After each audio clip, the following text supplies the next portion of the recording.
የኔ ፍቅር በቃ አሁን እየነዳው ነው። በኋላ ደውልልሻለሁ። ቆሻሻ አውጡ። ያውና ግባና አውጣ። ምን ዝም ብለህ ታንኳኳለህ እንዴ? በጣም ይቅርታ ወንድሜ። አተ ናንካችንም እቃ ኧረ ቀስ በል ብራዘር። ይሄንንም እንካ ወንድሜ። ተዋ፣ ይሄን እየሰበሰብኩ አይደል እንዴ? ባክ ቆሻሻ ዝም ብለህ ሰበስብ እንዴ? ታወራለህ እንዴ? ቶሎ ሰብስብ እናውጣ። እየሰራው አይደል እንዴ? ቢያንስ እሱ ያሉትን ቆሻሾች አጠራቅመህ ቀጣይ ስመጣ ወስዳቸዋለሁ። ጭራሽ መልስ ትመልስልኛለህ? ታፈላለህ እንዴ? ቆሻሻ መጥረግ ከሆነ ስራ ይኸው ጠርጋ አውጣ። እንካ። ስራዬ ቆሻሻ መልቀም እንጂ መናቅ አይደለም። ሄዳ ቅምጥላሉ ቆሻሻ።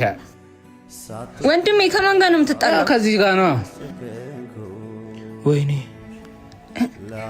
የኔ ፍቅር እዚህ ምን ትሰራለህ? ስራ ትተህ። ማንን ነው የኔ ፍቅር? ቆሻሻውስ? ይሄ ውሸታ እየነዳው ነው አላለኝም ነበር እንዴ?